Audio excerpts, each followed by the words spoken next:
ऐसी बहुत सी बातें हैं जो मनुष्य को जीवन की कई कठिनाइयों को आसान बनाती है। इतना ही नहीं, गीता पढ़ने पर मनुष्य को बहुत सी नई जानकारियाँ भी मिलती है। साथ ही हर अध्याय के नियमित पाठ का अपना लाभ और महत्व है।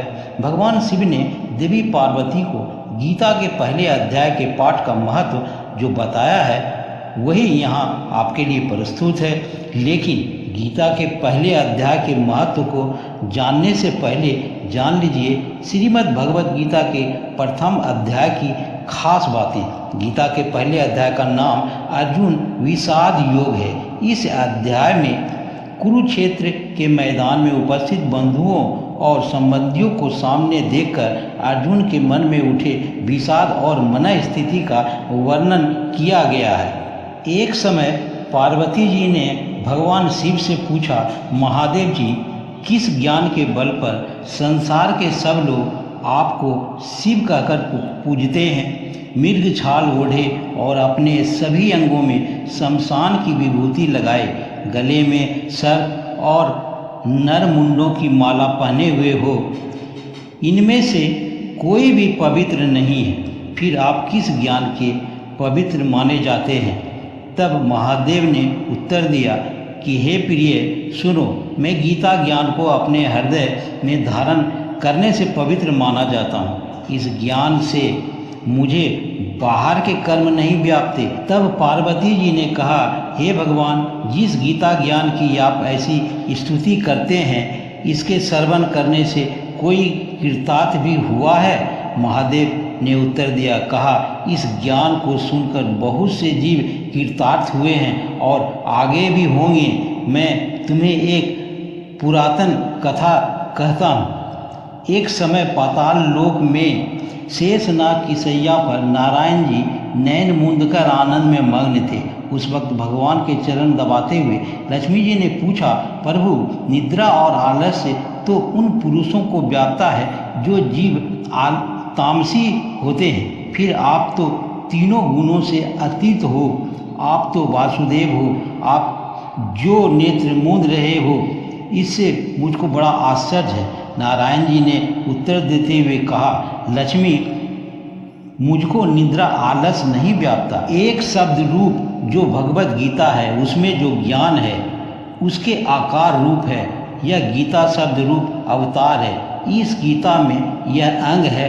5 अध्याय मेरे मुख हैं, 10 अध्याय मेरी भुजा हैं, 16 अध्याय मेरा हृदय और मन और मेरा उदर है, 17वां अध्याय मेरी जंघा है, 18वां अध्याय मेरे चरण हैं। गीता श्लोक ही मेरी नाड़ियाँ हैं और जो गीता के अक्षर हैं वो मेरा रोम है। मेरा शब्द रूप जो गीता ज्ञान है उसी के अर्थ मैं हृदय में विचार करता हूँ और बहुत आनंद प्राप्त होते हैं। लक्ष्मी जी बोली, श्री नारायण जी, जब श्री गीता जी का इतना ज्ञान है तो उसको सुनकर कोई भी कृतार्थ भी हुआ है? जो मुझसे कहो। तब श्री नारायण ने कहा, हे लक्ष्मी, गीता ज्ञान को सुनकर बहुत से जीव कृतार्थ हुए हैं, सो तुम श्रवण करो।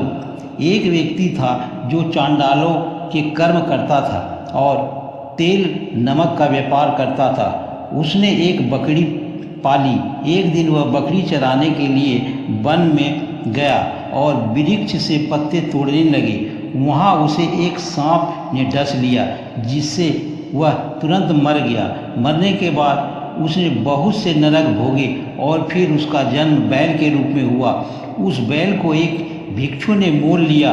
वह भिक्षु उस पर चढ़कर सारे दिन मांगता फिरता, जो कुछ भिक्षा मांग कर लाता वह उसे अपने परिवारों के साथ मिलकर खाता और बचा कुचा बैल को दे देता था। उसके खाने पीने का कोई ख्याल भी नहीं रखता था और सुबह होते ही बैल पर चढ़कर फिर मांगने निकल जाता।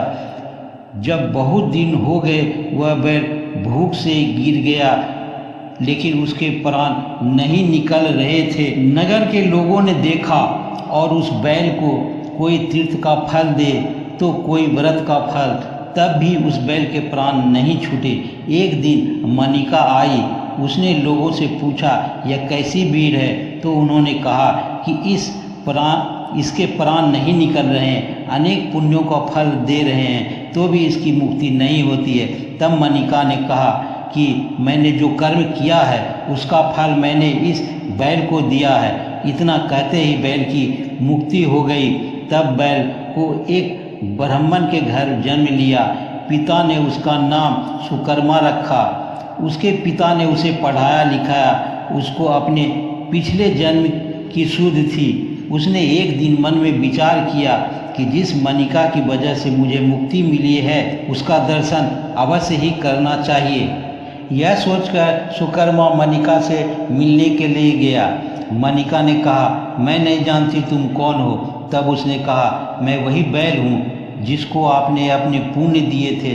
तब बैल की योनि से मुझे मुक्ति मिली। अब मैं विप्र के घर जन्म लिया हूँ, आप अपना पुण्य बताएं। मनिका ने कहा, मैंने अपने जाने पुण्य नहीं किया, परंतु मेरे घर एक तोता है, वह रोज सवेरे कुछ पढ़ता है, मैं उसका वाक्य सुनती हूँ, उस पुण्य का फल मैंने तुम्हें दिया।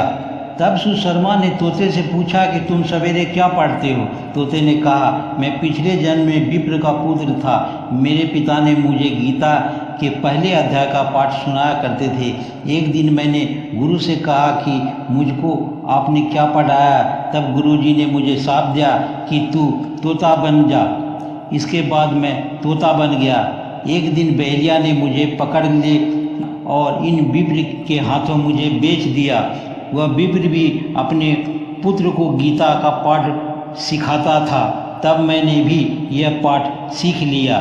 इस प्रकार से यह प्रमाणित होता है कि कोई भी, वो पशु पक्षी हो या इंसान, जो भी गीता का पाठ सुनता है उसे उसका पुण्य अवश्य ही मिलता है।